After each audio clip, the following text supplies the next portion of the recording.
The FDA has pulled a proposed rule that would have barred all Americans under the age of 18 from using tanning beds. Here to talk about this decision is our 9 News medical expert, Dr. Pyle Coley. We're glad to have you here on this Friday. Thank you. Nice to be here. Let's start with the obvious, but why are tanning beds so bad for people? I mean, people don't realize how bad they are, Phil and Alex. I mean, there's 15 times the amount of ultraviolet radiation you get from direct sunlight. And you're talking A and B, which are both the worst types, and of course linked to many different cancers, melanoma, basal cell, squamous cell. On top of that, they create addictive behaviors. And so when you're exposed to them, you tend to want to do more of it. Yeah, no, I get it. I'm all about like the tanning. You want your skin to glow. Yes. I was showing, look at my hands. Did you tan your hands? This is the better way to do it, though. Yes, but it's just like a they're little lotion. foam. It's a love lotion it. and a foam, and my hands look nuts. Purple. But anyway, I'm just saying I understand. Yeah, All right, Phil. well, you were That just was showing them. You were unnecessary. just showing them to All everybody. right. I was Well, describing no, them. but she's making a really good point. This is a perfect alternative. Lotions and Yeah. foams are temporary and they don't expose you to the risks. And Alex here is protecting herself from aging as well as immune dysfunction. Bonus. Yeah, as well as eye damage, because we know the tanning beds can also get into your eyes and cause cataracts. Even when they're closed and the... Even when they're closed. Wow. Why would kids then be at higher risk? So think about a child, right? First of all, their skin is more sensitive. It's like putting a baby under a tanning lamp, right? They're more sensitive and prone to DNA damage. Second, their lifetime exposure is higher. So if they get started earlier in life, the American Academy of Dermatology says, if you're under 20, when you have your first tan, your risk of having a melanoma, 50% higher.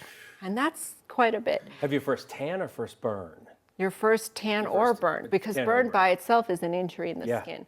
But a tanning bed is even worse than a natural sunburn because, again, 15 times as much ultraviolet radiation. So you're causing DNA damage to your skin to get that glow, and that's a protective mechanism that happens. We know that kids are more prone to addictive behaviors as well, and like I said, it causes an addiction. And if you ask 100 Gen Zers, does a base tan protect you from the sun? 60% of them will say yes, which is a complete myth.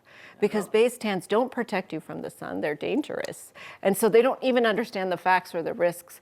So the idea that you would allow a teenager to be exposed to a carcinogen, which the FDA has called a carcinogen, it just blows my mind. It's preposterous. We'll talk to parents. What should we and could we be saying to our kiddos to make sure that they stay far away from this? It sounds scary. Yeah, so the Sun Tanning Association says, oh, it's all good because we asked for parental consent. Right. But I think just that is not enough. I think you really need to sit down with your child and you really need to tell them the dangers of tanning. It's just like, you know, you wouldn't offer your child a cigarette or a glass of wine, right? Absolutely not. Of course, when they're adults, they can make that decision for themselves if they decide to, but under the age of 18, I would say even under the age of 25, when you're still developing, you really need to make them aware of the risks, because if everybody out there is doing it and every influencer is doing it, they think they should do it too. So I would tell them to follow Alex and use her foam instead. Use gloves, everybody. But yeah, use the gloves. So if dozens of states have already banned, right? What's the controversy? What are proponents saying? What are opponents saying? So I don't honestly understand, Phil, what the proponents are saying. Right. Because besides the Sun Tanning Association, no one else, physicians, the medical community is on board. And it shocked me that the FDA decided to do this, because this bill was 10 years in the making to ban this for kids under 18. So now every state is left to do everything for itself. Some states have banned it, but again, the ban is more like a warning. So it's really up to the local authorities to try to enforce it. So it's like saying if you go to, our state is not one of the states, but I think California is. If you go to a tanning salon in California and your parent signs off, you can still get a tan.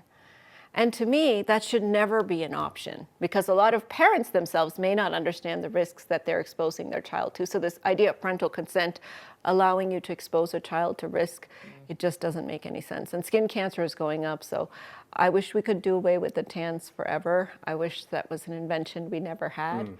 But in the absence of it, I think education around it is really, really important. Okay. Good information that everybody needs to hear, especially ahead of a weekend like this, where it's going to be like getting out in that sun and, you know. A lot sooner. Right, Well, and so which exactly. kind of sunscreen are we using this weekend? Chemical or mineral? I think that's another segment. Since we're being I know told to mineral wrap. is the best. You've told us that before, but you know. But you know, mineral combined with your suntan foam, no one can even Your suntan foam. Just use gloves next time. I feel like I'm being roasted. All right, Dr. Coley, thank you. I wasn't going to say anything. You're the one who brought it up.